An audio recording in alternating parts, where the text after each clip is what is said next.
Hello everyone. The question is now being asked all over the world. Wherever Cameroon has both friends and foes, what happens if Paul Biya suddenly leaves the scene before appointing a vice president?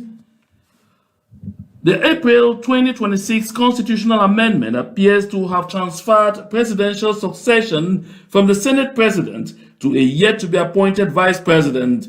But where is the fallback if that office remains vacant? Did Yaoundé create a mechanism to guarantee stability only to inadvertently open the door to a dangerous succession vacuum? Stay with us as we unpack the constitutional puzzle that could determine who controls Cameroon at its most vulnerable moment. If you are just coming on board, you are on the JMA connection, so don't go away. Nous avons fait tous ces efforts pour bâtir une démocratie. Le moment venu, il y aura des candidats. Je crois que l'idée de préparer quelqu'un, c'est un peu des méthodes proches de la monarchie. Nous avons... If you're just joining, you are onto the JMA connections, and you are welcome to this platform. We have a very interesting package right ahead on the situation in La République du Cameroon that continues to take a turn for the worse, while pundits across the world are asking very pertinent questions. Cameroonians seem to be unaware of exactly what is waiting for them. We have that package and more right ahead on the JMA connection. But before we get there, let's take a quick stopover in Twi. Twi is in the central region of La République du Cameroon, where the people of the southern Cameroons, who are refugees all over the place in La République du Cameroon, continue to face serious vicissitudes and continue to do so despite an avalanche of calls to take caution. Just watch. For side from Twi, for some place where they'll come and say Betika, and for that side for Bilankome, where chef de canton for that side for Bitaki, it talks about so any man will come out for English zone, say go drive them for Sikaweti, because they buy plot, they build house. Chief it deny say this, so the house it no go continue. It can broke am. Me will go see am. I say that. Now how's that way some Englishman where they should for that side for Betika for inside Twi, he don't bill am. And where he don't buy the plot for the person where get the plot. Since that he should for inside different man in village, he get for go meet up the phone. Time when you don't go meet up the phone he give them rendezvous, say they so me they come next week. Time when they don't come next week, they hand you 50,000. As work they go on, chief is still come again, say they so me they stop for the house. And then council to come, he draw you on red line. Say me work is stop. Now he went to the ask and say so problem where this work it go stop, the problem na say wetin. Chief say me they see. After say chief, then the chief say they so all man where they talk English, he get for come out for a land. And all house where they don't buy them, or all land where they don't buy them for that side, where you go say me chief for canton, he make pepper, you know the one for makeup. So people then get fight. I say people then get trouble for that village where they call and say Betika. And another side from Twi where they with the answer whether they say big chief from Twi, you know. Now question that. Gendarmerie nationale he began for put mob for inside this matter or police. I said the chief, if you hear only talk where they come out for him mob. You yourself, you go shame. Whether not for Cameroon with it. That means say for Cameroon, person there where he get the own land, person there where he get the own village, Person there when I get the section, all land for Cameroon now government he get them. Me we here now. Me we here thing with and I achieve that. What is the problem? The problem now say as I be buy the place for the bill. The staff for the bill so anytime we see one pass they talk say me they stop work. Me they stop work. One be someday now engineer. I be give the work for you. You go for you, yes. What's the for the palace? Give you 50,000. You're gonna take it to me.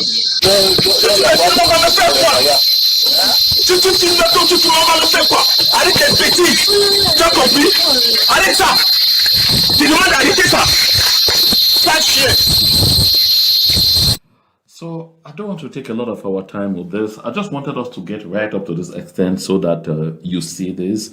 I keep drawing the attention of the people of the southern Cameroons to this kind of situations, but they don't hear. The last time I was talking here about these issues, I said that in the central region, especially in the BAM and Kim, especially in the BAM and Kim division of the central region, that we have a lot of our people who are going there because they claim that there are fertile lands there, land is cheap that way, and all of those things, but they're all moving straight into a trap. And these are the things that they are witnessing on a daily basis. I don't know why we prefer to be doing ourselves harm at a time that we know that there is growing hostility towards us for just being who we are. Southern Cameroonians are not accepted in La République du Cameroon. This thing should ring in people's heads. I've said this and I'm repeating. A lot of our people in the diaspora, who are standing up and talking about the need for us to ensure the freedom of the southern Cameroons, are at the same time playing this double game of going and buying cheap land in these hinterlands and taking our people and sending them there, taking their family members who are people and sending them there into harm's way. This is a practice that is not helping us, because this country you see called La République du Cameroon, this country will implode. And when it does, a lot of these people will find themselves trapped wherever they are, and whatever will happen to them, those of us who are sitting comfortably in the diaspora, just greedy about the fact that we are grabbing land somewhere and sending family members into harm's way, we will be personally responsible for whatever happens to them. We are seeing these things every day, but we are continuing. We keep believing that no, my case will be different, but none of the cases are different. The last time it was in Makenene, this will be about the 4th time in Twi that I'm talking about such situations on this platform. The other day I was talking about Kribi.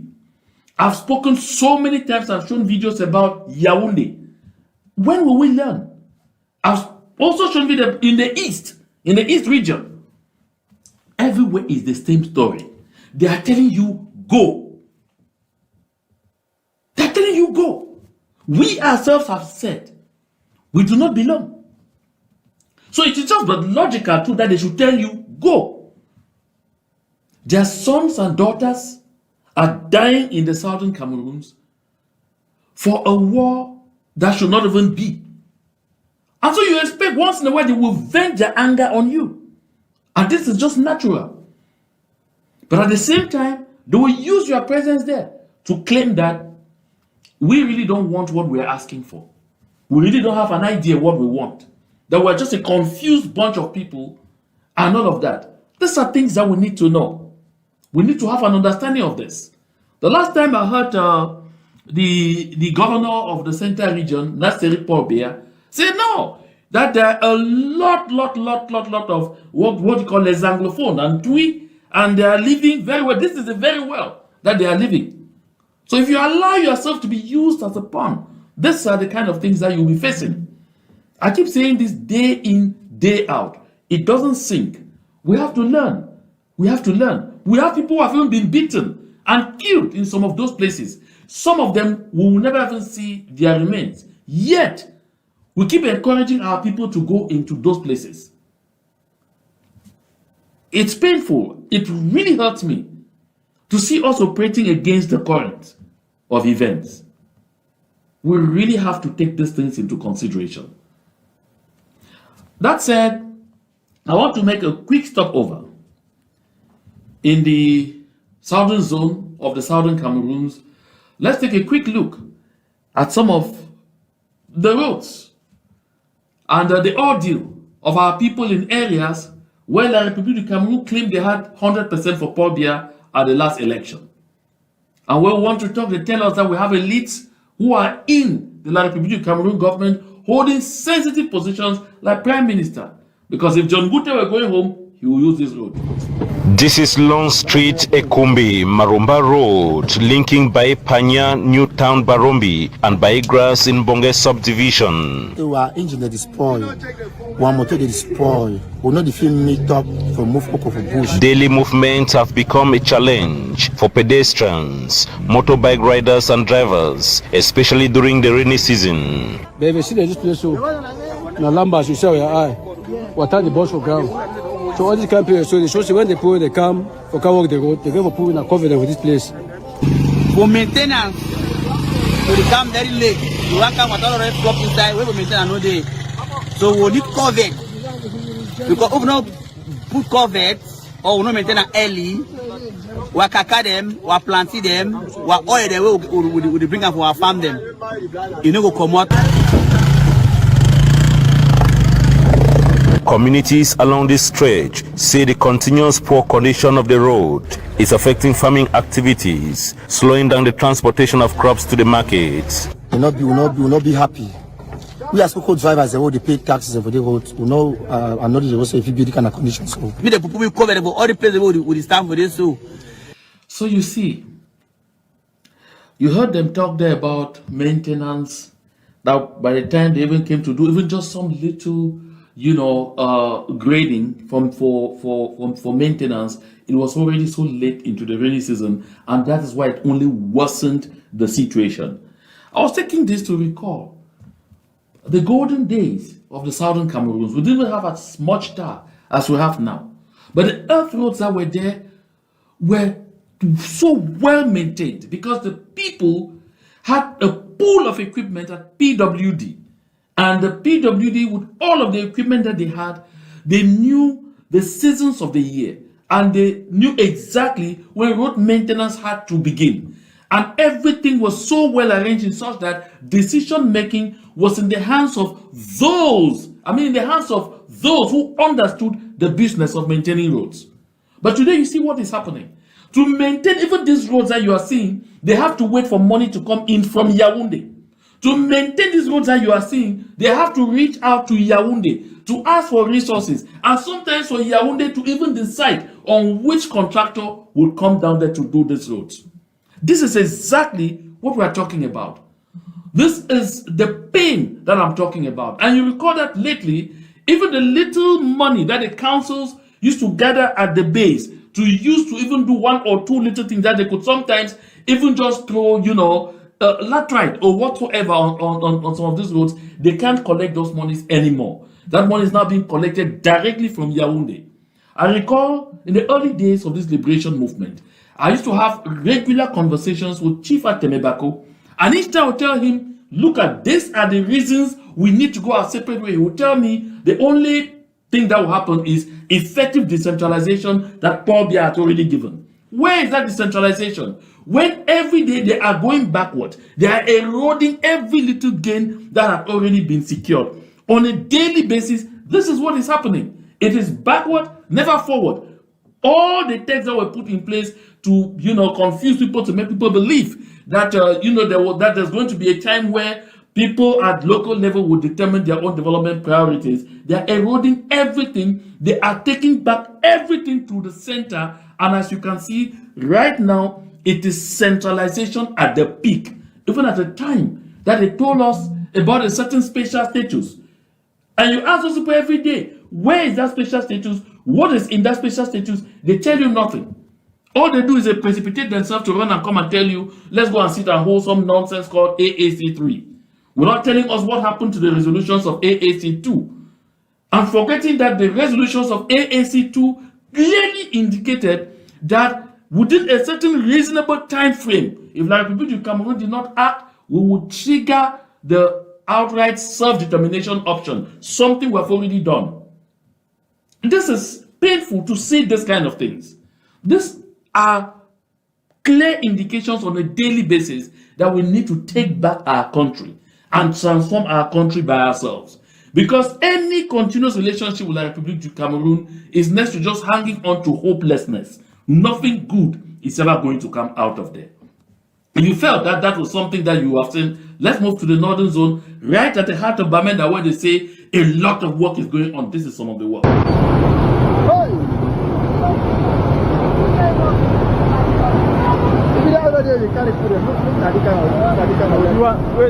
If you really did so, you carry person, you stand there.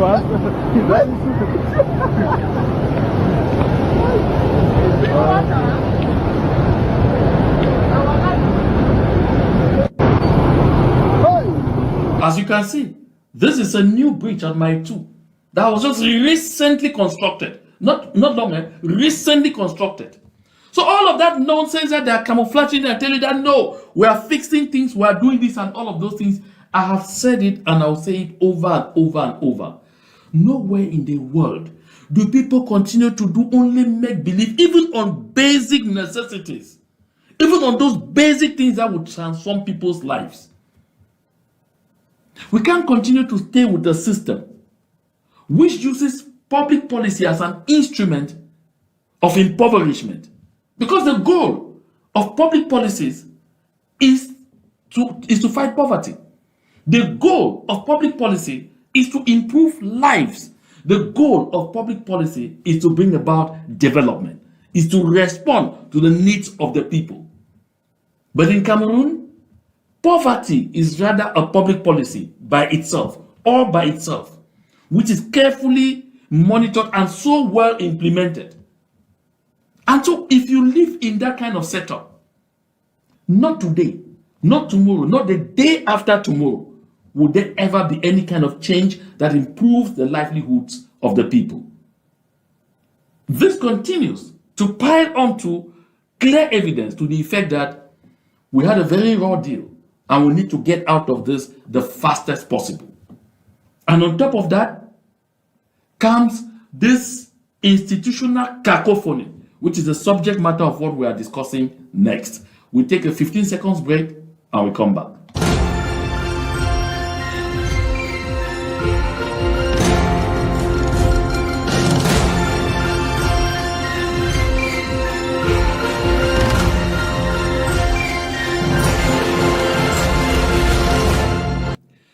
You're welcome back. At the opening, I pointed out that the question is now being asked all over the world, wherever Cameroon has both friends and foes. What happens if Paul Biya suddenly leaves the scene before appointing a vice president? The April 2026 constitutional amendment in La République du Cameroon appears to have transferred presidential succession from the Senate president to a yet-to-be-appointed vice president. But where is the fallback if that office remains vacant? Did Yaoundé create a mechanism to guarantee stability only to inadvertently open the door to a dangerous succession vacuum? Like I pointed out, based on publicly reported description of the new 2026 constitutional revision law, however, the stronger interpretation is that the old Senate president succession rule has been displaced by the vice president as the primary constitutional successor, creating a potentially serious problem if Paul Biya dies, if Paul Biya falls, if Paul Biya crashes, if Paul Biya doesn't come back from Switzerland alive, while the vice presidency is vacant. And right now, as we're talking, the vice presidency is vacant. And Paul Biya has already been in Switzerland now for over 40 days. In fact, my last count was that he's been in Switzerland now for 43 days. and this is 43 and counting. And information that I've been getting from Switzerland regarding Mr. Paul Biya's state of health remains very, very preoccupying. On at least 2 occasions, one of them was extremely scary. They thought that the end had come, and that sent serious, fright down the spines of the regime bearers. They have continued to make frantic efforts, very frantic efforts, to bring Paul Biya to sign a decree appointing a vice president to forestall a potentially explosive situation that would put the country completely on its knees, that will set the country completely ablaze if Paul Biya were to close his eyes right now. But one thing is coming out very clearly, that the battle for that position of vice president has reached points where the deadlock is difficult to fix. Should I say it's even almost impossible to fix the deadlock? France has moved in, from information I get from within the governing circles, and tried to broker peace among the various factions to see if they could come to some kind of consensus. That has not happened, and even the French are beginning to come to terms with the fact that the likelihood of that kind of thing happening is not guaranteed. And where he stands, Paul Biya, in the state where he is, doesn't even know what is happening. A lot of the time during the day, where he is now, doesn't even know where he is. He's battling for his life. And at the same time that he's battling for his life, the battle for his signature is going crazy. It's going extremely crazy. Prior to this constitutional amendment that happened in April of 2026, the law said if the president of the republic became incapacitated or died while in the exercise of his duties, he will be replaced temporarily, on temporary basis, by the president of the Senate, which president of the Senate would take over just to organize fresh elections and get a replacement for the president of the republic. That's what I'm saying here, that before April 2026, the position was relatively clear. Under that previous constitutional arrangement, when the presidency became vacant because of death, resignation, or permanent incapacity, the president of the Senate was constitutionally designated to exercise presidential functions on an interim basis with the purpose of organizing a new presidential election. In fact, there was a clear line of succession. So the Senate president was therefore a temporary custodian of power, not the successor entitled to complete the deceased president's mandate. But the April 2026 amendment fundamentally changed the succession model. You may be thinking you have heard the real issue just yet.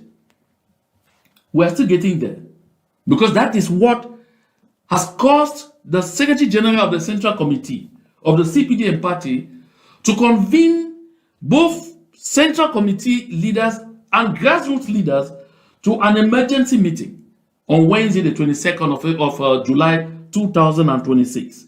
The reason is because their attention has now finally been drawn to the serious crisis that this constitutional amendment appears to have created in the event Paul Biya is not able to appoint a vice president before his demise. So the new law number 2026/002 of April 14, 2026, that amended Cameroon's constitution, says the president's and of course it's published on the presidency's official website, points out that the vice president is now the constitutional successor of the president of the republic, and not on temporary basis, but has the mandate or the power to complete the remainder of the president's mandate. If Paul Biya were to drop dead now, you will expect that whoever he would have appointed vice president, if he does so, or if he did so, before dying, would complete his mandate all the way to 2032. But in the event that doesn't happen, there is a bigger problem. Because contemporary reporting on that legislation states that the new arrangement makes the vice president the constitutional successor if the president dies, resigns, or becomes incapacitated. But crucially, instead of merely organizing an election, as I said earlier, the vice president will take over for the remainder of the president's 7-year term. I looked through a lot of news agencies across the world to find out what they were saying. The one that stood out prominently was Reuters, which reported that the vice president would be appointed and dismissed by the president of the republic. Of course, just saying what is in the text. And also points out that the system effectively puts in place, president dies, that it replaces the old system which was in place, which said if the president dies, the Senate president takes interim control, organizes presidential election. But if the Senate president dies, the vice presidents of the Senate will succeed. And this will go all the way until right down to the Speaker of the National Assembly. That model was in place. And while that model was in place, it provided, a kind of cushion that there won't be a constitutional void. But what the current amendment did is not only did it not create room for the provision it was succeeding to remain as a fallback. You understand what I'm saying? To remain as a fallback. Unfortunately, people don't like to fall back, people like to fall forward. But in this case, we have talked of to remain as a fallback. Because first of all, this constitutional revision created a number of problems. But because Cameroon is a state of lawlessness, or is a lawless state, people could pass over. Because in effect, it really is ultra-violence for the president of the republic to seek and obtain a new mandate before going ahead to revise the constitution to say he could appoint a vice president to take over from him and complete his mandate.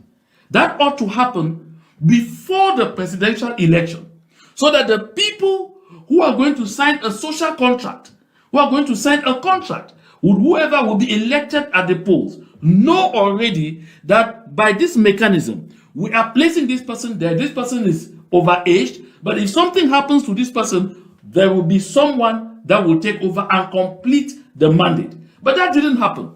So the people might have gone with from the premise, that's in case he actually won, from the premise that, okay, this man, he may soon go, so let's just let him go. And then now you come around and change this law, and no clause is even put in that law to say it could be retroactively applied to the current mandate. Because if you follow clear principles of law, even this particular revision should not apply to Paul Biya's current mandate. It should apply to a future mandate, to a future presidential mandate, not the current one.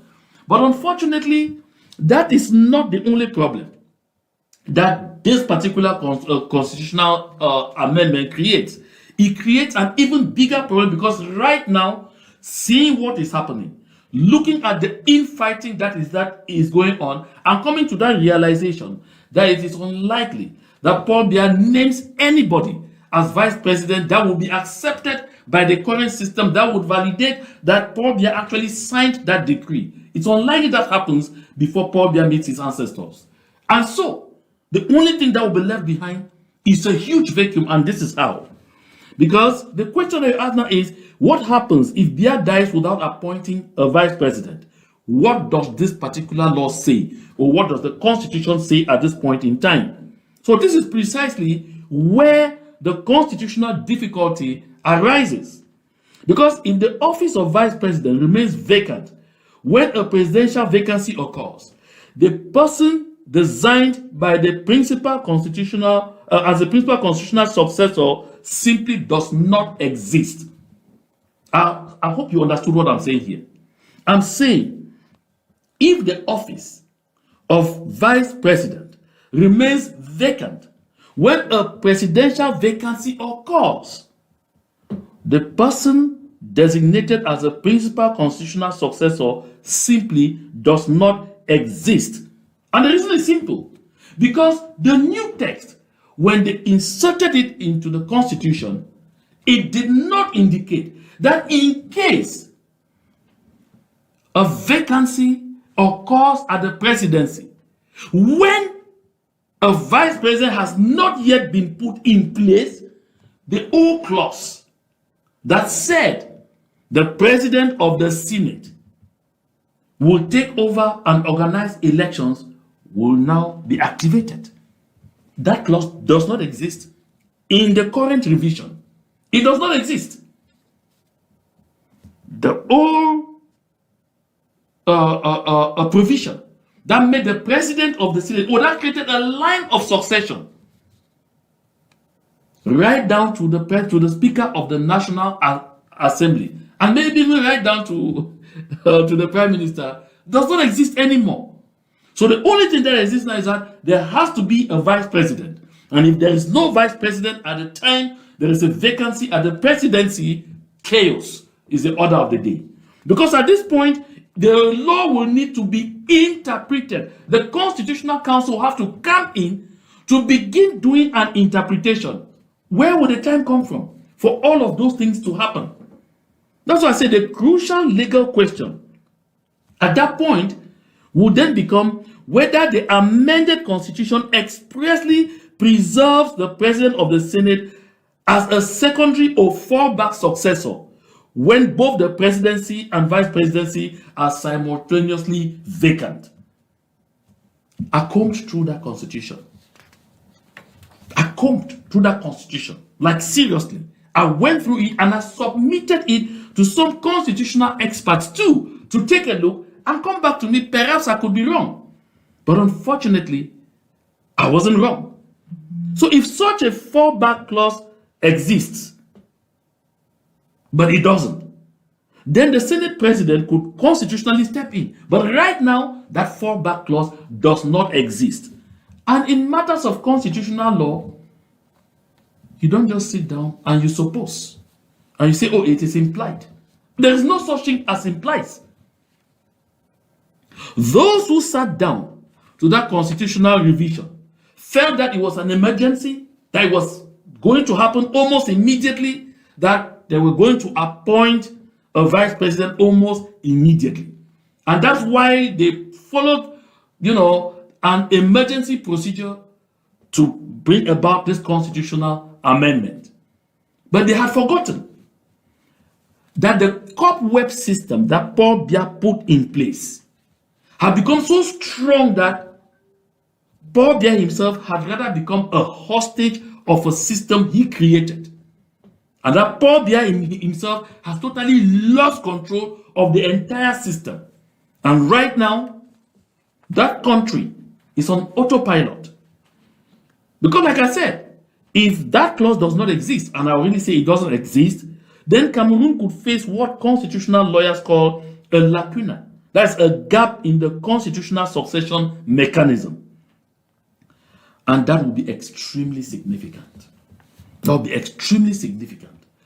Did Paul Biya decide to, not use all his last energy to get things going because he still stood by his notion or by his thought or by his imagination that it will not make sense to get somebody as a successor because they will be very monarchical? Because this is what he said in this excerpt. Nous avons fait tous ces efforts pour bâtir une démocratie. Le moment venu, il y aura des candidats. Je crois que l'idée de préparer quelqu'un, c'est un peu des méthodes proches de la monarchie ou de l'oligarchie. Les Camerounais sont assez mûrs, ils pourront, le moment venu, choisir. Il n'y a pas de dauphin, donc. Je crois que dans une république qui fonctionne bien, le mot dauphin résonne mal. Nous avons fait tout ce... So you hear For those who don't understand French, Paul Biya is saying here in very clear and very triumphant terms. He claims he had worked so hard to institute democracy in Cameroon. And with all the hard work that he had done to institute a democracy in Cameroon, talking about somebody being successful or placing somebody as heir apparent, that's what they call in French dauphin, and all of those things, will be, likely transforming the country into a monarchy. And that's why everybody has been saying no to a monarchy. This is actually contrary to what Jacques Firmin Ndongo said, that the succession at the helm of the state has to follow biological logic, and of course the logic of continuity. So Paul Biya says he believes that Cameroonians are mature, very mature, and that when the time comes, they will take their responsibility into their own hands and choose someone who will take care of the statecraft. That's what Paul Biya said. And when the journalist pushed further, he followed up to us. So you mean there's no heir apparent? He said, talking about the situation of heir apparent will sound so poorly in the ears because it gives the impression of not only a monarchy, of even an oligarchy. That is what Paul Biya said. So let's go back to the text. So, like I said, right now where things stand, where the camps have solidified their positions and they have put stop gaps all over the place to make sure that no text will be read appointing anybody vice president or appointing anybody to any position of responsibility without all the sides giving clearance. It is now almost certain that Paul Biya will never be able to name a vice president or name a government ever again in his lifetime. From every indication, that is what it is. And Chantal Biya has put her legs on the ground firm to make sure that if it is not her way, it will definitely be the highway. And I announced that we're going to have a serious talk about Chantal Biya and some of the things that she is doing. So we didn't have that today, but we'll have that tomorrow, Tuesday, the 21st of July 2026. And so, like I said, the important distinction here is that the Senate president cannot simply assume that the old rule that said if the president is not there, he or she, the president of the Senate, will just take over power. No, this is an important distinction. One cannot automatically say there is no vice president. So we go back to the old system that the Senate president takes over. The Constitution does not create room for a fallback on that provision, which was simply removed and replaced with the new one that says the vice president is the constitutional successor of the president of the republic. Constitutional law does not necessarily work that way. If the 2026 amendment expressly replaced the Senate president with the vice president in the relevant constitutional provision, the previous rule definitely, completely is no longer operative. So in that scenario, the Senate president's authority to assume the presidency will need to come from another surviving constitutional provision or an explicit fallback clause. This is what the constitutional experts across the board that are consulted sent back to me. I'm reading exactly what they said. I'm reading here word verbatim.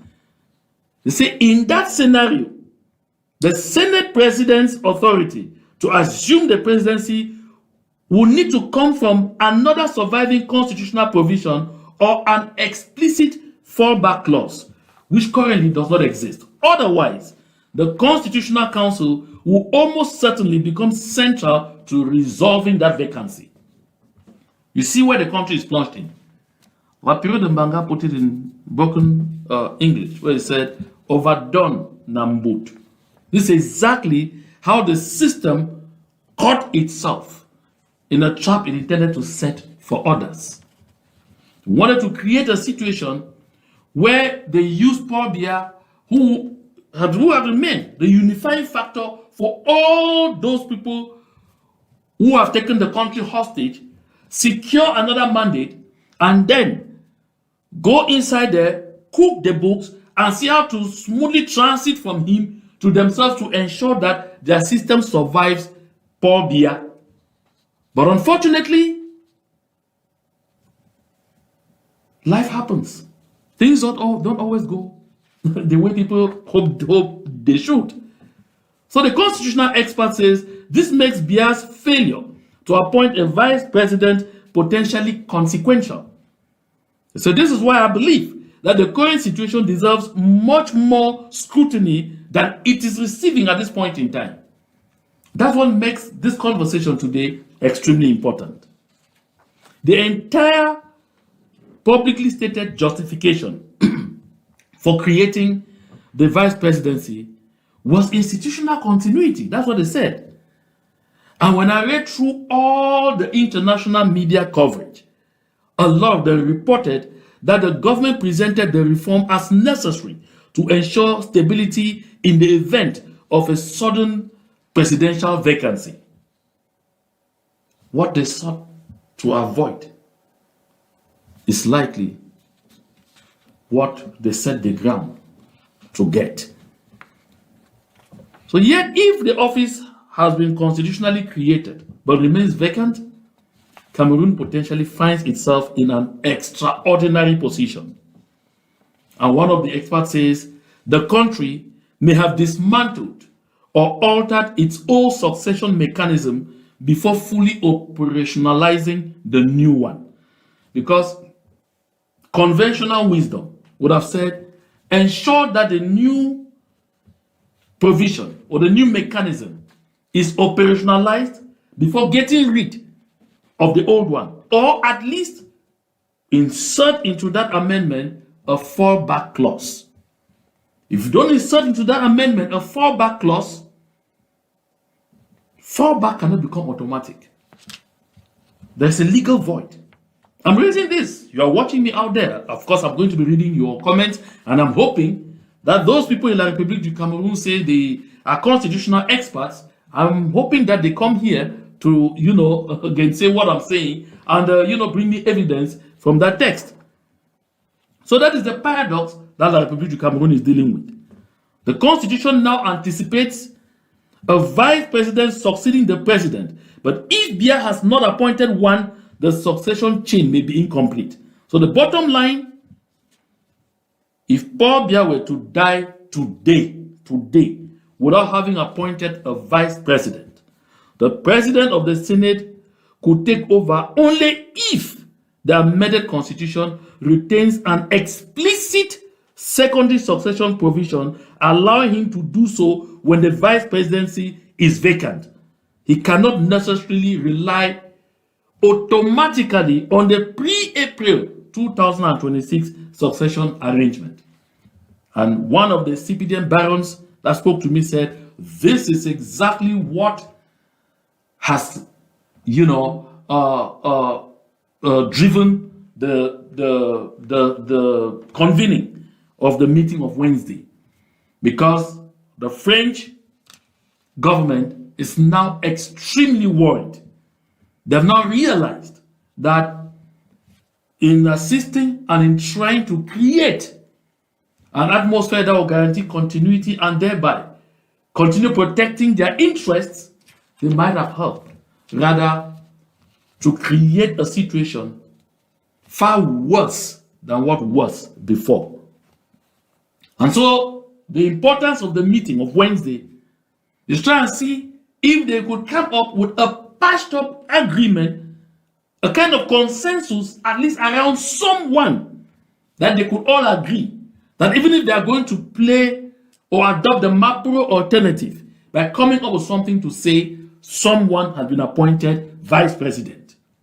That is the entire import of that meeting of Wednesday. So if there is no such fallback in the constitution, as I said earlier, forget. The situation is going to be extremely grave. So that is why the failure to appoint a vice president after creating the office may be more than mere political hesitation. So depending on the exact wording of the law, which was very clear, is damnation. Absolute damnation. And for the people of the southern Cameroons, there could never be a more interesting moment like this one. You notice that the French and La République du Cameroon are aware of what is going on. They are aware of the potential chaos lying right ahead of them. They are aware that they are sitting at the tip of an extremely active volcano which can erupt at any time. That's why they're also taking, that's why La République du Cameroon is taking dispositions right now to see how to throw a spanner in Southern Cameroon's works to ensure that the people don't stay focused on what will happen when that one in La République du Cameroon breaks out. So don't be surprised. I find people coming out there, oh, want to hold AAC3 right now. And they bring a certain Victor Julius Ngo, who is a citizen of La République du Cameroon. And you know the beauty of the whole thing? During that session, that Zoom session that they had, Barrister Akeremuna and Victor Julius Ngo could not even agree on the status of the Southern Cameroons as at the time that this whole nonsense thing called joining happened in 1961. Victor Julius Ngo was holding that the Southern Cameroons never achieved independence before joining La République du Cameroon. That's what Victor Julius Ngo was saying, that the Southern Cameroon never achieved independence before joining La République du Cameroon. In fact, Victor Julius Ngo was trying to say the Southern Cameroons was just thrown into just sank into La République du Cameroon, so La République du Cameroon could decide to dictate any form of state they wanted or they want on the Southern Cameroons. That's Victor Julius Ngo. But the 1961 Federal Constitution said this was a federation of two states equal in status. Victor Julius Ngo, does a sovereign state get into an arrangement with another entity which is not a state and say they are getting into a union of two entities equal in status? Who does that? Even children at the elementary level will be able to understand this difference. Even children at the elementary level will understand that there was an independence vote for Southern Cameroons on the 21st of April 1961. And that because that vote was overwhelmingly a yes, the date for the maturity of the independence of the Southern Cameroons was set for the 1st of October 1961. So Victor Julius Ngo, what was happening on the 1st of October 1961?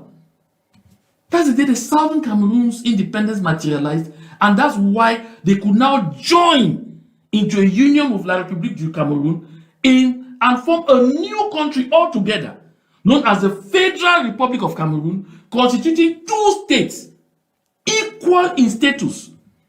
And I had found time to share on this platform the original version of the 1961 Federal Constitution. And in that version, it refers to the Southern Cameroons. It refers to the Southern Cameroons in that arrangement as the Republic of Southern Cameroons. I'm not inventing. It is in the 1961 Federal Constitution.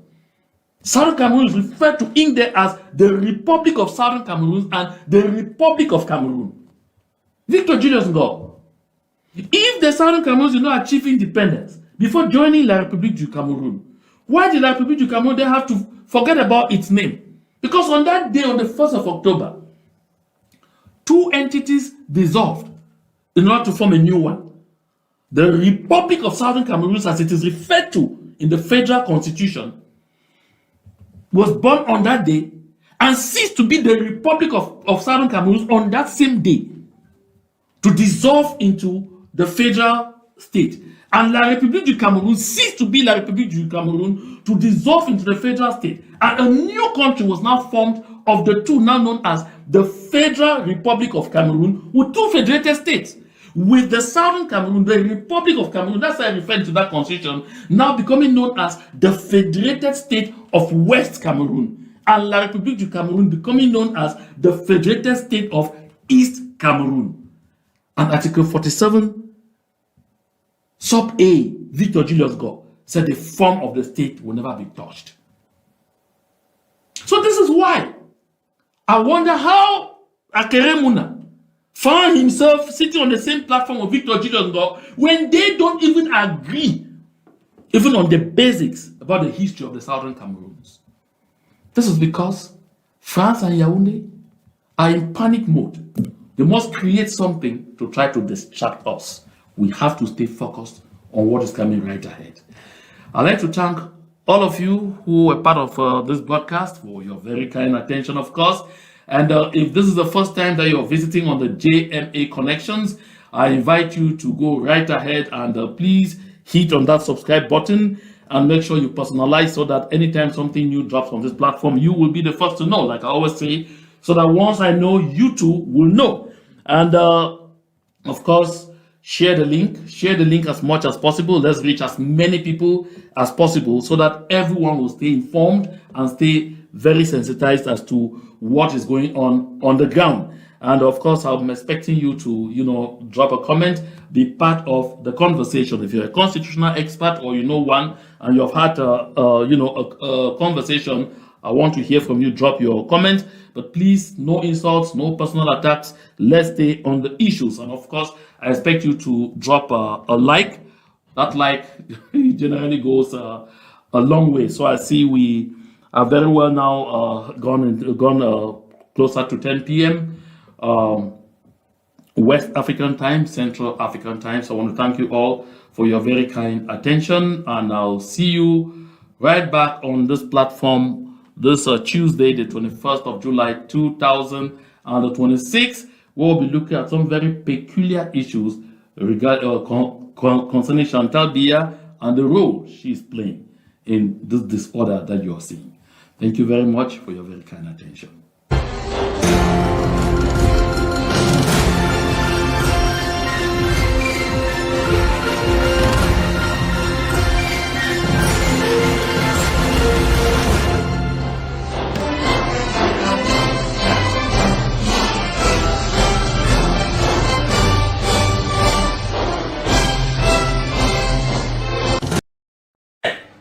Nos frères Ambazonia ont encore frappé fort. Voilà 2 soldats qui nous ont encore quittés. Mais mes frères militaires là, policiers là, vous défendez quoi dans le nozo? Vous cherchez quoi dans le nozo? On vous parle d'un peuple qui se bat pour sa liberté. Comme le peuple francophone n'a pas le courage de se battre, comme nos frères du nozo sont en train de se battre. Vous partez tout le temps là-bas. Vous endeuillez vos familles par rapport à quoi? Pourquoi? Pour ça, voilà Judith Rachida, PDG de Cantel, en train de faroter l'argent. Quand vous vous levez le matin, vous n'avez même pas de quoi manger. Vous vous levez le matin, vous n'avez pas de quoi boire. Vous n'avez pas la possibilité d'envoyer vos enfants à l'école. En 2025, on a volé vos élections. En 2018, on a volé vos élections. En 1992, on a volé vos élections. Un vieux père de 93 ans. Vous partez là-bas, vous daillez pour qui? Pourquoi? Voilà la plus grande tchélée du pays à qui on a en train de donner l'argent. Vous vous battez pour qui? Pourquoi? Les Ketia Koudé sont là-bas, mangent leur vie. Les Judith Rachida, PDG de Cantel mangent leur vie. Tous les ministres sont là-bas, mangent leur vie. Vous gotez, vous daillez. Daillez même au moins pour la bonne cause. Ce n'est pas la secte pourquoi que vous êtes en train de combattre, les gars. Vous êtes en train de combattre vos propres frères, vos compatriotes. On ne vous a pas envoyé qu'il aime les terreaux. On vous a envoyé qu'il aime vos propres frères. Vous allez vous battre. Et tous les jours, vous daillez. Vous croyez que nous, on peut être contre nos frères Ambazonia quand ils gèrent les mouvements comme ça, là? Vous croyez que nous, on peut être contre eux? Regardez la dame-ci. Vous croyez que c'est la dame-ci, avec son salaire normal, à la fin du mois, le PDG de Cantel est dans les 500, 600 000 francs CFA. Vous croyez qu'elle devait faroter l'argent comme ça? Les liasses de Didi Kolo. Vous êtes là, vous gotez là-bas. Parce que vos frères ont dit que non.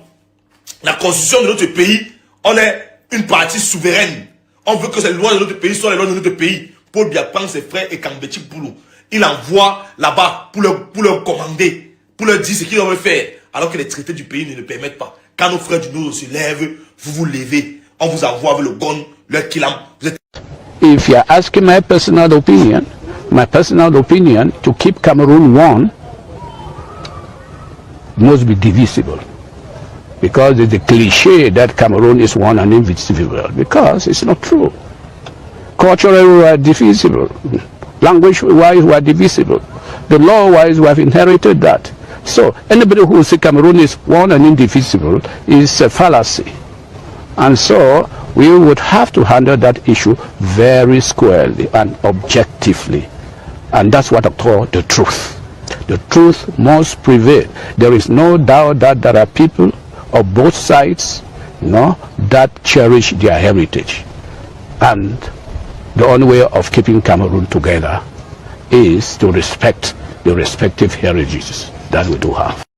Asawana, Asawana, Asabuam, Asabuam, Esimene.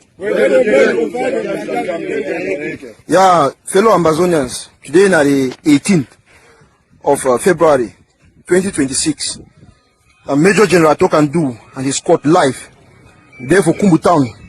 Now one Ekelebe this way he come out today. The patrol for we street them like say now them get the area, but we don't give them message. Say we na a land of no return. Now one example this one we don't settle for them. How we them there for Kumbu? They don't come settle for them. They make like say now them get the area. You want to serve as a message for the remaining terrorism were in there for inside town. They don't know say Buitutu na a land of no return. For sleep, nobody say you don't die.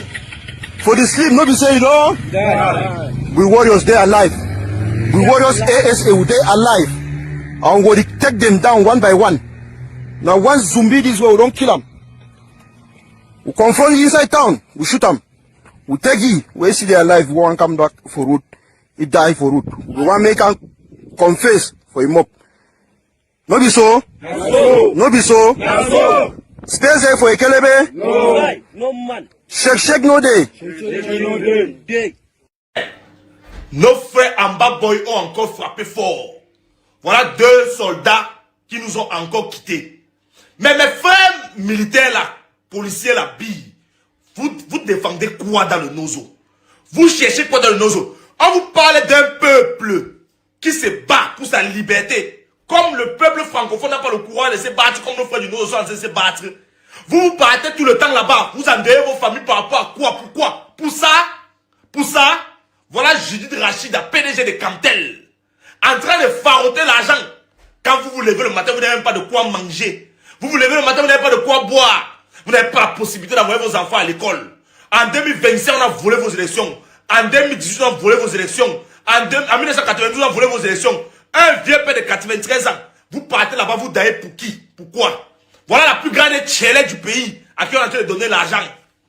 Vous vous battez pour qui? Pourquoi? Les chrétiens coûtés sont là-bas, mangent leur vie. Les juges Rachid, PDG de Cantel mangent leur vie.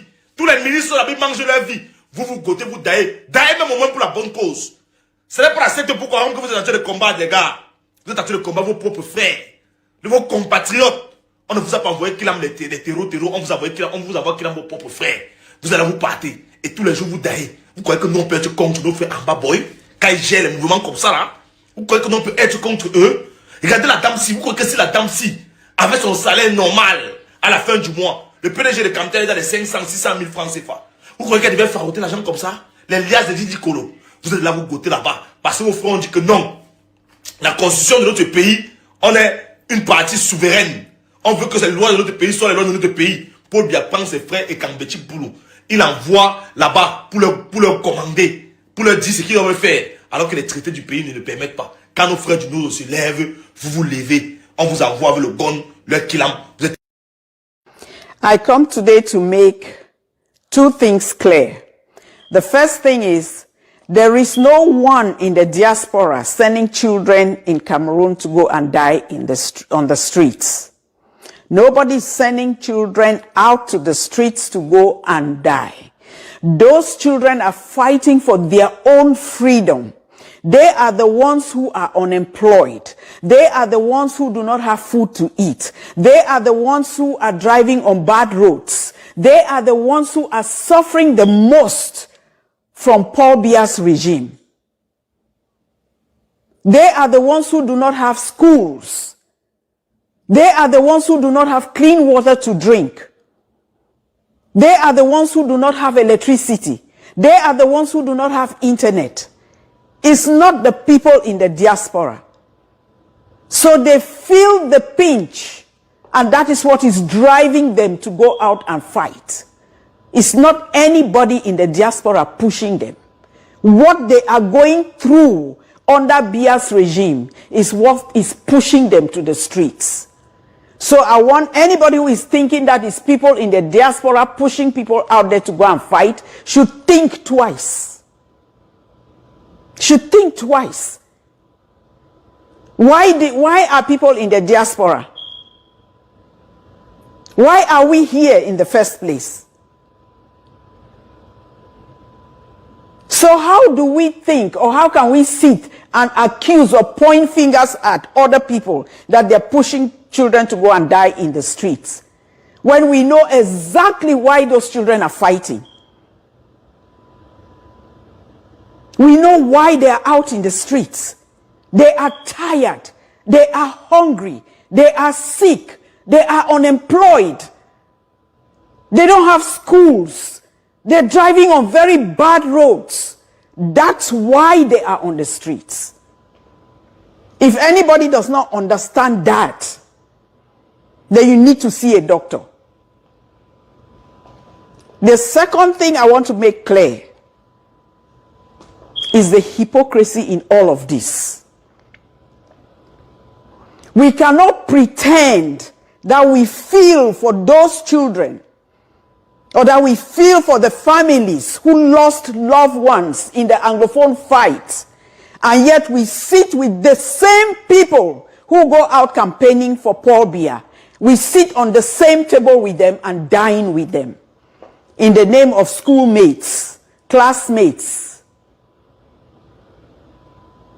We cannot be dining with those people. We cannot even be having a conversation with them, knowing that they are the ones enabling Paul Biya to do what he's doing. That is hypocrisy. That is hypocrisy. We have seen all the Anglophones in high-profile offices who went out there to campaign for Paul Biya, who said Paul Biya has built schools when Paul Biya has not built any school. Those who went right to Bamenda and said Paul Biya has built roads when he has not built any roads in Bamenda. If anything, they have killed our children.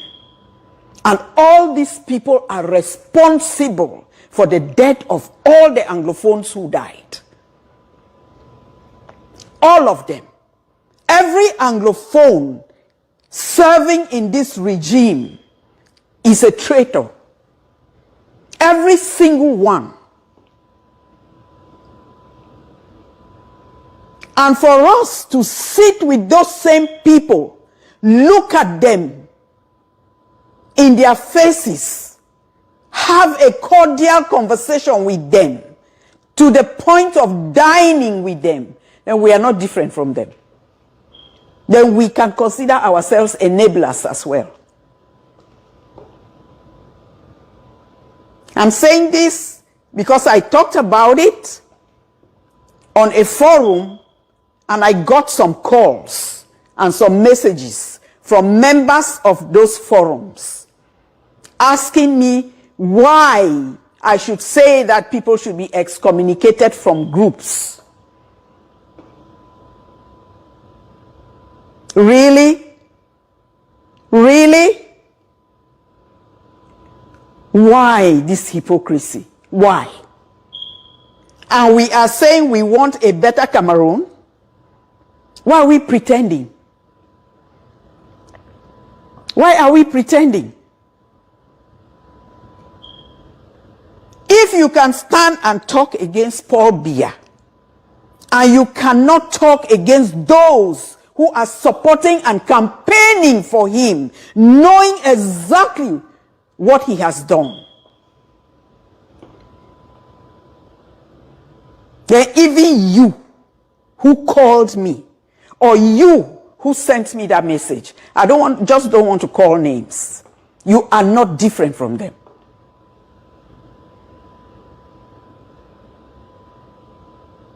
You're not different from them. Some told me that we should respect their beliefs. You should respect the belief of someone who believes that other people's children should be killed, that people should be kidnapping people. Those are the beliefs you want us to support. It is not as if there are two parties or people are disagreeing on policies. That is not the case here. It's not as if we are disagreeing on policies. If that was the case, that would even be better. Because when you have two parties like they have in the United States, the two sides don't agree on certain policies. And it's because one thinks they can do better for the country. Their competition is to do better for the country. It's not a case where people are killing children. The country has gone 50 years behind. We are living here today because we cannot live there. And somebody says, I should respect their beliefs. Come on, people. Come on. This is why I keep saying we do not love that country enough. We do not love ourselves enough to really want to see change. Because if we did, we will do things differently. We cannot pretend. We cannot pretend that we want to see change and we dine with those people. That is pretense. That is hypocrisy.